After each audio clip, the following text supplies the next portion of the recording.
नमस्कार दोस्तों, आप सबका स्वागत है आपके अपने चैनल गवर्नमेंट एग्जाम स्टडी में। दोस्तों, आज मैं आपके लिए एक क्विक रिवीजन सीरीज स्टार्ट करने जा रही हूँ जिसमें हम उन सभी वन लाइनर्स को लेकर आएंगे जिससे कि आपके सारे इंपॉर्टेंट टॉपिक्स कवर हो जाएंगे। तो अगर आपको ये सीरीज अच्छी लगे तो दोस्तों प्लीज़ इसको आप कमेंट सेक्शन में ज़रूर बताइएगा, जिससे कि मैं आपके लिए आगे इस तरह जो सीरीज़ है वो कंटिन्यू करती रहूँ। सबसे पहली बात इस सीरीज़ की कि आप जब पढ़ेंगे तो आपको पता चलेगा किस तरह के इंपॉर्टेंट प्रश्न हर टॉपिक से पूछे जाते हैं, और मेरी कोशिश ये रहेगी कि जिस भी टॉपिक को स्टार्ट करूँ उसमें जितने भी क्वेश्चन बन सकते हैं इंपॉर्टेंट वो सभी पढ़ा दूँ। आप सभी की तैयारी मुझे पता है कि बहुत बेहतरीन चल रही होगी, उसी में और इम्प्रूवमेंट कराने के लिए मैं ये इस वीडियो को लेकर आई हूँ। तो दोस्तों शुरू करते हैं। पहले हम लोग आज शुरुआत करते हैं केमिस्ट्री से, रसायन विज्ञान से। आधुनिक रसायन शास्त्र के जनक हैं तो कौन है दोस्तों? एंटोनी लेवोजियर। एंटोनी लेवोजियर।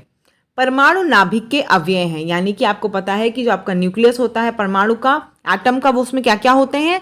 उसमें प्रोटॉन और न्यूट्रॉन होते हैं। हमेशा याद रखिएगा कि न्यूक्लियस के अंदर प्रोटॉन और न्यूट्रॉन होते हैं, इलेक्ट्रॉन नहीं होते हैं। ये आपका न्यूक्लियस होता है, इसके अंदर अगर पूछा जाए तो आप प्रोटॉन और न्यूट्रॉन बताओगे, जो इलेक्ट्रॉन होता है वो बाहर होता है। ठीक है, नेक्स्ट देख लेते हैं। इलेक्ट्रॉन, प्रोटॉन, न्यूट्रॉन और फोटॉन में से जो अणु का भाग नहीं है, यानी कि जो एटम का भाग नहीं है, तो कौन सा नहीं है? फोटॉन जो है वो एटम का भाग नहीं है। बाकी इलेक्ट्रॉन, प्रोटॉन, न्यूट्रॉन आपके क्या हैं? फोटॉन के भाग, एटम के भाग होते हैं। नेक्स्ट देखिए, हीलियम के नाभिक में क्या होता है? हीलियम के नाभिक में दोस्तों 2 प्रोटॉन और 2 न्यूट्रॉन होते हैं। ठीक है, प्रोटॉन और न्यूट्रॉन तो हर किसी के नाभिक में है। हीलियम का पूछा जाए क्योंकि प्रश्न में कई बार हीलियम के गुब्बारे, हीलियम की गैस, हीलियम के बारे में पूछा आता है, इसलिए आपको पता होना चाहिए कितने होते हैं? 2 प्रोटॉन और 2 न्यूट्रॉन। नेक्स्ट देख लीजिए, परमाणु में कक्षों को भरने का क्रम नियंत्रित होता है।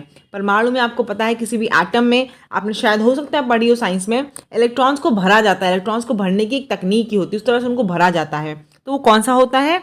ऑफ बाउ सिद्धांत में, उसे आउ बाउ भी बोलते हैं इंग्लिश में, ऑफ बाउ सिद्धांत द्वारा। नेक्स्ट देख लीजिए, परमाणु जिनमें प्रोटॉनों की संख्या समान परंतु न्यूट्रॉनों की संख्या भिन्न होती है, उन्हें क्या कहते हैं? उन्हें समस्थानिक या फिर आइसोटोप्स कहते हैं। ये परीक्षा की दृष्टि से बहुत इंपॉर्टेंट है।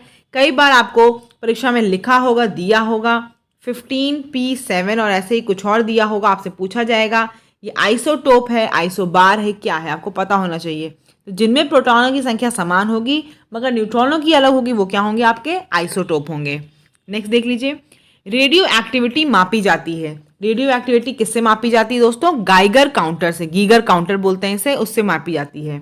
रेडियो एक्टिविटी का आविष्कार किसने किया था? बैकरल ने किया था। ये बहुत इंपॉर्टेंट प्रश्न है, प्लीज़ इसको एंड तक जरूर देखिएगा। सीरीज से आपको मैं गारंटी दे रही हूँ डेफिनेटली फायदा होगा, और आपको अच्छी लगे तो उसको लाइक भी जरूर करेगा, कमेंट में हमें बताइएगा, जिससे कि मैं इसी तरह की सीरीज आपके लिए और लाती रहूँ, और इसे अपने दोस्तों में भी शेयर करिएगा। पाश्चुरीकरण संबंधित है, जैसे आप पाश्चराइजेशन बोलते हैं, वो किससे संबंधित है? दुग्ध के निर्जलीकरण से, जली होगा, निर्जलीकरण से। यानी कि आपको पता है जो आप पैकेट वाला दूध लेकर आते हैं ना, वो खराब नहीं होता। क्यों नहीं? तो कि पॉस्चराइज किया जाता है। तो पाश्चुरीकरण किससे संबंधित है? दुग्ध से। नेक्स्ट देख लीजिए, अशुद्धियों के कारण द्रव का क्वथनांक क्या हो जाता है दोस्तों? अशुद्धियों के कारण द्रव का क्वथनांक आपका बढ़ जाता है। ये प्रश्न पूछा जाता है सीधे सीधे आपसे। भूपर्पटी में सर्वाधिक पाया जाने वाला तत्व कौन सा है? कौन सा है? ऑक्सीजन। ऑक्सीजन के बाद सबसे अधिक मूल तत्व कौन सा है जो पाया जाता है? वो दोस्तों सिलिकॉन है। सबसे ज़्यादा अगर पूछा जाए कौन पाया जाता है तो आप बताएंगे ऑक्सीजन पाया जाता है, और ऑक्सीजन के बाद सबसे अधिक मूल तत्व कौन सा है? सिलिकॉन है। लिथियम दोस्तों सबसे हल्की और ऑस्मियम सबसे भारी धातु है। ये क्वेश्चन आ चुके हैं कि सबसे हल्की तो सबसे भारी धातु का नाम बताइए। 3-4 ऑप्शन दिए होंगे, एक जगह लिखा होगा लिथियम और ऑस्मियम, वही आपका सही ऑप्शन होगा। लिथियम सबसे हल्की और ऑस्मियम सबसे भारी धातु है। सर्वाधिक कठोर धातु कौन सी है दोस्तों? हीरा। हीरा सर्वाधिक कठोर धातु है। नेक्स्ट देख लीजिए, सोना, लोहा, प्लैटिनम तथा टंगस्टन में से कठोरतम धातु कौन सी है? तो कौन सी है दोस्तों? प्लैटिनम। सोना, लोहा, प्लैटिनम और टंगस्टन में सबसे जो हार्डेस्ट है वो कौन सी है? प्लैटिनम है। सबसे भारी प्राकृतिक तत्व कौन सा है? यूरेनियम है। मोती की रासायनिक संरचना क्या है? तो कैल्शियम कार्बोनेट है। आपने देखा होगा मोती समुद्र में पाया जाता है, सीप में। तो मोती की रासायनिक संरचना, केमिकल क्या है उसका कॉन्फ़िगरेशन? Calcium carbonate. आजकल सड़क की रोशनी में पीले लैंप बहुतायत प्रयुक्त हो रहे हैं। इन लैंपों का उपयोग करते हैं तो कहाँ करते हैं? सोडियम। ये लैंप जो होते हैं उसमें किस चीज़ का उपयोग होता है? सोडियम का। जो पीले लैंप आप देखते हैं रोड लाइट्स में, स्ट्रीट लाइट्स में, उनमें क्या उपयोग होता है? सोडियम का। सोने को घोला जा सकता है किसमें? अम्ल राज में। ठीक है। शुद्ध सोना कितना होता है? 24 कैरेट का। चूना पत्थर का रासायनिक नाम है, क्या नाम है? Calcium carbonate. Plaster of Paris का रासायनिक रूप क्या है? Calcium sulphate. ठीक है, प्लास्टर ऑफ पेरिस का रासायनिक रूप क्या है? Calcium sulphate. Plaster of Paris बना किसका होता है? जिप्सम का बना होता है। नेक्स्ट देखिए, मोनाजाइट अयस्क किसका है? थोरियम का। मोनाजाइट किसका अयस्क है? थोरियम का। माइका है ऊष्मा का चालक तथा विद्युत का कुचालक। अगर आपसे पूछा जाए कौन सी ऐसी वस्तु है जो ऊष्मा की चालक है मगर विद्युत की कुचालक है, तो आप बताएंगे क्या? माइका। और ये और जरूर याद रखिएगा, अयस्क याद रखिए, किसका है? मोनाजाइट, थोरियम का। लोहा किससे प्राप्त किया था? यानी कि लोहे का ओर क्या है? हेमेटाइट। हेमेटाइट, मैग्नेटाइट, दो ओर हैं लोहे के। ऊष्मा तथा विद्युत का सर्वोत्तम संचालक कौन है? चांदी। ये बहुत इंपॉर्टेंट प्रश्न है, बहुत बार आया है एग्जाम में। सबसे अधिक मात्रा में पाए जाने वाली धातु कौन सी है? एल्यूमिनियम है। सबसे अधिक लचीली तथा पीट कर बढ़ाए जाने योग्य धातु कौन सी है? स्वर्ण है, सोना। सोना। ठीक है।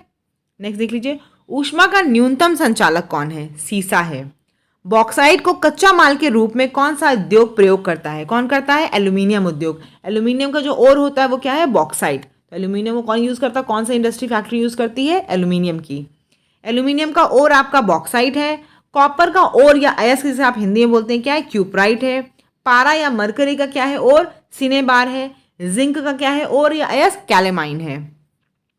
आयरन का हेमेटाइट, मैग्नेटाइट मैंने बताया अभी आपको अयस्क होता है।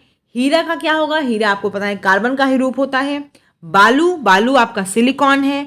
माणिक्य क्या है? माणिक्य आपका एल्यूमिनियम ऑक्साइड है। इन सब का स्क्रीनशॉट ले लीजिएगा, नहीं तो उसको लिख के जरूर रख लीजिएगा। ठीक है। गैल्वेनीकृत लोहे पर लेप होता है, किसका होता है? जस्ते का होता है। नेक्स्ट देखिए, वह धातु जिससे बनाई मिश्र धातु को हवाई जहाज तथा रेल के डिब्बों में पुर्जों के रूप में काम लिया जाता है, कौन सा है? एल्यूमिनियम। एल्यूमिनियम बहुत इंपॉर्टेंट है, हवाई जहाज में भी यूज होता है और रेल में भी पुर्जों में यूज होता है। नेक्स्ट देखिए, जस्ता तांबा, मैग्नीशियम तथा लोहा धातुओं में से अमलगम नहीं बनाती है, कौन नहीं बनाती है? लोहा नहीं बनाता है। टाका एक मिश्र धातु है। टाका यानी कि जिसे आप बोलते हैं सोल्डरिंग, वो क्या है? किसका है? टिन तथा शीशे का। ठीक है, टिन तथा शीशे का मिश्र धातु है। कांसा एक मिश्र धातु किसका है? तांबा एवं टिन का। आपने सुना होगा दो नाम, कौन कौन से नाम सुने हैं? एक आपने सुना होगा ब्रास और एक आपने सुना होगा ब्रॉन्ज। ब्रॉन्ज कांस्य पदक तो बहुत लोगों को मिलता है, आपने सुना हो। किसका किसका बना होता है? ये बना होता है आपका जिंक, सॉरी जिंक का नहीं बना होता है। तो आपको मैंने बताया ना कि ब्रॉन्ज, ब्रॉन्ज में जेड आ रहा है, तो जेड आते ही समझ जाइएगा ये किसका बना होता है? ये कॉपर प्लस टिन का होगा। ठीक है। अगर मैं बोलूँ ब्रास, ब्रास यानी कि आपका पीतल जो होता है वो किसका बना होगा? Copper plus zinc. तो जहाँ जेड आता है यानी कि ब्रॉन्ज अगर पूछा जाए कान से आपका किसका बना, तो आप बताएंगे कॉपर और टिन का। और ब्रास अगर पूछा जाए तो आप क्या बताएंगे? कॉपर और जिंक का। नेक्स्ट देख लेते हैं, जर्मन सिल्वर। जर्मन सिल्वर में क्या यूज होता है? जर्मन सिल्वर में आपका निकल यूज होता है। सोल्डरिंग में क्या होता है? सोल्डरिंग में टिन और शीशे का यूज होता है। ब्लीचिंग पाउडर में किसका यूज होता है? क्लोरीन का। ठीक है। नेक्स्ट देख लेते हैं, हाइपो। हाइपो कहीं लिखा होगा, इसका मतलब उसमें क्या यूज हो रहा है? उसमें सोडियम यूज हो रहा है। जर्मन सिल्वर में चांदी का प्रतिशत कितना होता है? 0 होता है। ठीक है, जर्मन सिल्वर में कोई चांदी का प्रतिशत नहीं होता, 0 होता है। पीतल, अभी मैंने आपको बता दिया पीतल, और आपको दो चीज बता दी मैंने, ब्रास और ब्रॉन्ज। पीतल किसकी मिश्र धातु है? तांबा और जस्ता की। कॉपर प्लस जिंक है ब्रास, और ब्रॉन्ज कॉपर प्लस टिन है। पीतल का रंग हवा में फीका पड़ जाता है, किसकी वजह से? हाइड्रोजन सल्फाइड की उपस्थिति के कारण जिसका रंग होता है वो हवा में फीका पड़ जाता है। स्टील की कठोरता प्रदान करने के लिए क्या बढ़ाई जाती है? कार्बन की मात्रा बढ़ाई जाती है, अगर स्टील को कठोर बनाना है तो। नेक्स्ट देखिए, जंग रहित लोहा बनाने में प्रयुक्त होने वाली महत्वपूर्ण धातु कौन सी है? तो कौन सी है? क्रोमियम है। धब्बा रहित लोहा बनाने में लोहे के साथ प्रयुक्त होने वाली महत्वपूर्ण धातु कौन सी है? क्रोमियम है। नेक्स्ट देख लीजिए, स्टेनलेस स्टील मिश्र धातु है, किसका किसका है? Stainless steel. स्टेनलेस स्टील आपका मिश्र धातु किसका किसका है?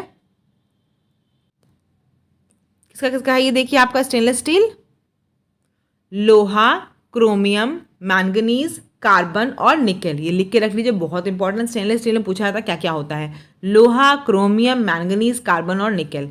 जंग लगने पर क्या होता है, लोहे का भार बढ़ जाता है। हीरा, ग्रेफाइट तथा कोयला में से कार्बन किस में है, तो इन सभी में कार्बन होता है। पेंसिल का लेड किसका बना होता है, ग्रेफाइट का बना होता है, जो कि क्या है, कार्बन का एलोट्रोप है। नेक्स्ट देख लीजिए, बकमिनिस्टर फुलरीन क्या होता है, तो बकमिनिस्टर फुलरीन दोस्तों आपका कार्बन यौगिक का एक रूप है जिसमें 60 कार्बन परमाणुओं का गुच्छा होता है, जो परस्पर पंचभुज या षटभुज से बने बहुफलकीय संरचना से जुड़े होते हैं। बकमिनिस्टर फुलरीन क्या है, 60 कार्बन परमाणुओं का गुच्छा होता है। सूखी बर्फ या ड्राई आइस किसे बोलते हैं, सॉलिड कार्बन डाइऑक्साइड को बोलते हैं, ठोस कार्बन डाइऑक्साइड को बोलते हैं। नेक्स्ट देखिए, सोविन, सोविन क्या है, कीटनाशक। टेफ्लॉन क्या है, फ्लोरीन युक्त बहुलक। फुलरीन क्या है, कार्बन का एक अपरूप होता है। कोयले में सबसे अधिक प्रतिशत कार्बन का किसमें होता है, एंथ्रेसाइट में। आपको पता होगा एंथ्रेसाइट, बिटुमिनस, लिग्नाइट, ये सब कोयले के अंश होते हैं। तो सबसे ज़्यादा कार्बन किसमें पाया जाता है, एंथ्रेसाइट में। हाइड्रोजन को अगर जलाया जाए तो क्या बनता है, पानी बनता है। नेक्स्ट देख लीजिए, भारी जल का एक प्रकार है। भारी जल आपने सुना होगा, हैवी वाटर, जिसका आप यूज करते हैं न्यूक्लियर रिएक्टर्स में, न्यूक्लियर पावर प्लांट में। क्या काम होता है इसका, शीतलक और मंदक, मॉडरेटर और कूलेंट का काम करता है आपका हैवी वाटर। हैवी वाटर यानी कि भारी जल क्या होता है, यहाँ पर हाइड्रोजन के स्थान पर ड्यूटेरियम यूज होता है, ड्यूटेरियम यूज होता है, ठीक है, हाइड्रोजन के स्थान पर। जल गैस क्या है, या फिर वाटर गैस जिसे आप बोलते हैं, क्या है, कार्बन मोनोऑक्साइड प्लस हाइड्रोजन का मिक्सचर जो होता है, ये क्या होता है, वाटर गैस या फिर जल गैस। जल के लिए पीएच का मान कितना होता है, लगभग 7 होता है। नेक्स्ट देख लीजिए, पानी का शुद्धतम रूप है। क्या है पानी का शुद्धतम रूप, वर्षा का पानी। पानी को शुद्ध करने के लिए प्रयोग में लाई जाती है क्या चीज, क्लोरीन। समुद्री जल को शुद्ध जल में बदला जा सकता है, कैसे, उत्क्रम परासरण प्रक्रिया द्वारा, यानी कि रिवर्स ऑस्मोसिस इंग्लिश में बोलते हैं। ऐसे आप समुद्री जल को शुद्ध जल में कन्वर्ट कर सकते हैं। वनस्पति तेल से वनस्पति घी बनाने में क्या प्रयुक्त होता है, तो वनस्पति तेल से वनस्पति घी बनाने में हाइड्रोजन प्रयुक्त होता है। फिटकरी गंदे पानी को स्वच्छ करती है, किस क्रिया के द्वारा, स्कंदन प्रक्रिया द्वारा। नोबेल गैस कौन सी है, हीलियम नोबेल गैस है। नेक्स्ट देख लीजिए, वायुमंडल में क्या क्या है, वायुमंडल में सबसे ज्यादा मैंने लिखा है आपका नाइट्रोजन होता है 78 से 79%, आपका ऑक्सीजन होता है 21%, आर्गन होता है 0.18%, सॉरी 0.03%, नहीं 0.18%, ठीक है, आर्गन आपका 0.18% है। कार्बन डाइऑक्साइड कितना होता है, 0.03%। ये मैं क्यों बता रही हूँ, क्योंकि सबसे ज़्यादा अगर पूछा जाए कौन सी वायुमंडल में गैस है, आप बताओगे नाइट्रोजन होती है। उसके बाद कौन सी होती है, ऑक्सीजन, उसके बाद आर्गन, और उसके बाद कार्बन डाइऑक्साइड, और बाद में सारी अन्य गैसें। उसके बाद देख लीजिए नेक्स्ट, समुद्र में सांस लेने के लिए गैस जो ऑक्सीजन के साथ प्रयोग होती है, कौन सी होती है सांस लेने के लिए, ऑक्सीजन के साथ हीलियम का प्रयोग होता है। जल में आसानी से घुलनशील क्या है, अमोनिया है। हाथ से गैस या फिर लाफिंग गैस किसे बोलते हैं, नाइट्रस ऑक्साइड को। एनेस्थीसिया, या आपको पता है डॉक्टर जो देते हैं मूर्छा करने के लिए, वो कौन सी गैस होती है, नाइट्रस ऑक्साइड। स्ट्रेंजर गैस किसको बोला जाता है, तो जिनॉन को स्ट्रेंजर गैस बोला जाता है। ये सब जितनी चीज़ें मैं बता रही हूँ दोस्तों, अगर आपने पढ़ा होगा तो आपको समझ में आ रहा होगा कि सच में ये सब बहुत इंपॉर्टेंट सीरीज़ है। अगर आपको ऐसी सीरीज़ चाहिए तो प्लीज़ आप कमेंट सेक्शन में ज़रूर बताइएगा, उसे ज़्यादा से ज़्यादा शेयर करिएगा, क्योंकि अगर लोग ज़्यादा देखेंगे तो ज़्यादा बेनिफिट होगा।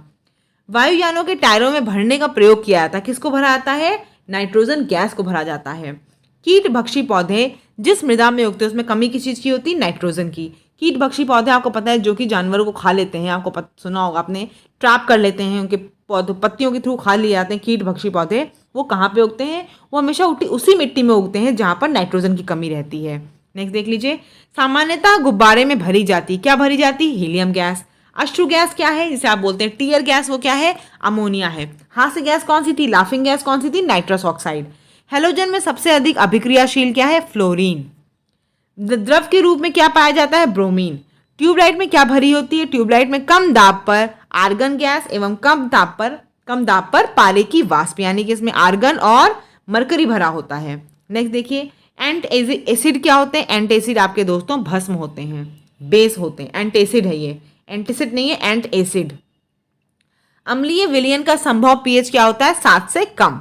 नेक्स्ट देख लीजिए, उसके बाद एक विलयन लाल लिटमस को नीला कर देता है। विलयन का पीएच क्या है, 7 से अधिक। एक विलयन लाल लिटमस को नीला कर देता है, विलयन का पीएच क्या है, 7 से अधिक। तेजाब का मूल रासायनिक नाम कैसे माना जाता है, सल्फ्यूरिक एसिड को। तेजाब का केमिकल अगर पूछा जाए नाम क्या, तो आप बताएंगे सल्फ्यूरिक एसिड। नेक्स्ट देख लीजिए, नीला थोथा किसे बोलते हैं, कॉपर सल्फेट को बोलते हैं। वॉशिंग सोडा क्या होता है, सोडियम कार्बोनेट होता है। कास्टिक सोडा सोडियम हाइड्रोक्साइड, नीला थोथा copper sulphate, hypo sodium thiosulphate है। एप्सम सॉल्ट मैग्नीशियम सल्फेट को बोला जाता है। बेकिंग सोडा सोडियम बाइकार्बोनेट को। ब्लीचिंग पाउडर क्या है? कैल्शियम ऑक्सीक्लोराइड या फिर कैल्शियम हाइपोक्लोराइड। सिल्वर ब्रोमाइड क्या है? फोटोग्राफी है। सिल्वर आयोडाइड किस में यूज होती है? कृत्रिम वर्षा या फिर आर्टिफिशियल रेन के लिए। सिल्वर ब्रोमाइड कहाँ यूज होता है? फोटोग्राफी में। लिथियम बाइकार्बोनेट से गठिया का उपचार किया जाता है। दूधिया मैग्नीशिया क्या है?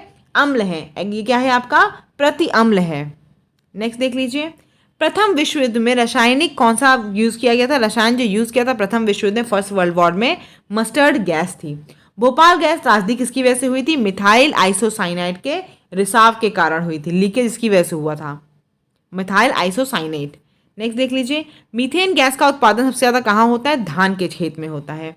इलेक्ट्रोकार्डियोग्राफी हृदय के विकार को मेजर करने के लिए यूज़ की जाती है। हार्ट के पेशेंट के लिए इलेक्ट्रोकार्डियोग्राफी ही यूज़ की जाती है। डीडीटी क्या है आपका? ये आपका पेस्टिसाइड है, कीटनाशक है। निकोटीन किसमें पाया जाता है? तंबाकू में। वह उत्प्रेरक जिसका उपयोग वनस्पति तेलों के हाइड्रोजनीकरण के लिए बनाया जाता है, कौन सा है दोस्तों? निकेल। निकेल को हाइड्रोजनेशन आपने सुना होगा, उसके लिए यूज किया जाता है निकेल का। फल को पकाने में किससे सहायता मिलती है? कैल्शियम कार्बाइड से। हरे फलों को आर्टिफिशियल रूप से पकाने के लिए कैल्शियम कार्बाइड का यूज किया जाता है, क्योंकि ये क्या उत्पन्न करता है? एसिटिलीन करता है। तो हरे फल जो आपको पके पके इतने सारे फल मिलते हैं, वो कैसे पकाए जाते हैं? कैल्शियम कार्बाइड के साथ। क्यों? क्योंकि उसमें एसिटिलीन होता है। गैस वेल्डिंग के लिए क्या प्रयोग किया जाता है? ऑक्सीजन तथा एसिटिलीन यूज की जाती है। एथिल अल्कोहल जो पीने वाली होती है, उसमें क्या मिला दिया जाता है जिससे कि वो जहरीली शराब बन जाती है? क्या? मिथेनॉल मिला दिया जाता है। वुड स्पिरिट किसको कहते हैं? मिथिल अल्कोहल को। शक्कर के किण्वन से क्या बनता है? Ethyl alcohol. प्राकृतिक रबर का क्या बहुलक है? नेचुरल रबर का जो आपका क्या है, वो क्या बहुलक? आइसोप्रीन। बुलेट प्रूफ वस्त्र में क्या उपयोग किया जाता है? पॉलीएमाइड। बुलेट प्रूफ वस्त्र के निर्माण में प्रयुक्त बहुलक पदार्थ कौन सा है? केवलार है। नेक्स्ट देख लीजिए, उसके बाद टेफ्लॉन क्या है? टेफ्लॉन आपका फ्लोरोक्लोरोकार्बन होता है। टेफ्लॉन क्या है? फ्लोरोकार्बन होता है। बर्तनों को चमकीला बनाने के लिए क्या उपयोग किया जाता है? Zinc oxide. फिनॉल का प्रयोग कहाँ होता है? बेकेलाइट के निर्माण में। ठीक है। नॉन स्टिक कढ़ाई किससे बनती है? किसका यूज होता है? टेफ्लॉन का। टेफ्लॉन क्या मैंने बताया आपको? फ्लोरोकार्बन होता है। लैक्टिक एसिड किसमें पाया जाता है? दही। ये तो बहुत इंपॉर्टेंट आप लोगों का प्रश्न है, कई बार परीक्षाओं में पूछा गया है। तो लैक्टिक एसिड किसमें पाया जाता है? दही में। एसिटिक एसिड सिरका में। साइट्रिक एसिड नींबू में। ब्यूटाइरिक एसिड दुर्गंधयुक्त मक्खन में। एस्कॉर्बिक एसिड नींबू में। फॉर्मिक एसिड आपका लाल चींटी में। सोडा वाटर क्या होता है? कार्बोनिक एसिड होता है। नेक्स्ट देख लीजिए, सेब में क्या पाया जाता है? सेब में मैलिक एसिड। अंगूर इमली में टार्टेरिक एसिड। फोटोग्राफी में क्या प्रयोग किया जाता है? फोटोग्राफी में ऑक्सैलिक एसिड का प्रयोग किया जाता है। नोबेल तेल किसको बोलते हैं? टीएनजी को बोलते हैं। उसके बाद आरडीएक्स क्या है? साइक्लोनाइट है। ऑक्टेन संख्या किसी भी गुणवत्ता की माप करती है? पेट्रोल की। और सीटेन संख्या डीजल की। गोबर गैस में क्या मुख्यतः प्रयुक्त होता है? गोबर गैस में मीथेन मुख्यतः होती है। एलपीजी में क्या क्या होता है? इथेन, प्रोपेन और ब्यूटेन। जो आपके घर में गैस सिलेंडर यूज करते हैं, लिक्विफाइड पेट्रोलियम गैस, उसमें क्या क्या है? इथेन, प्रोपेन और ब्यूटेन है। नेक्स्ट देख लीजिए, कार के इंजन में नॉकिंग से बचने के लिए किसका प्रयोग किया जाता है दोस्तों? लेड टेट्रा एथिल का। खाने की वस्तुओं के परिरक्षण में क्या प्रयोग होता है? Sodium benzoate. एस्पिरिन क्या है? एंटीपायरेटिक है। अग्निशमक के काम क्या आती है दोस्तों? कार्बन डाइऑक्साइड गैस काम आती है। चूहा विष के रूप में किसका प्रयोग किया जाता है? जिंक फॉस्फाइड का। और भोपाल गैस त्रासदी हुई कब थी? 3 दिसंबर 1984 को हुई थी। और मैंने आपको बताया उसमें कौन सी गैस का रिसाव हुआ था? Methyl isocyanate. मुझे उम्मीद है कि आपको एक क्लास बहुत अच्छी लगी होगी। इसमें मैंने जल्दी जल्दी से करा दिया और ऑब्जेक्टिव क्वेश्चन करा के आपका टाइम वेस्ट नहीं किया है। क्विक रिवीजन हो जाएगा और आप फटाफट से देख लोगे चीज़ें। तो आपको क्लास कैसी लगी ज़रूर बताइएगा, ज़्यादा शेयर करिएगा। और चैनल पर नए हो, कोई क्वेरी हो तो आप ज़रूर पूछ सकते हैं कमेंट सेक्शन में। और नए हो सब्सक्राइब भी ज़रूर कर लीजिएगा। धन्यवाद।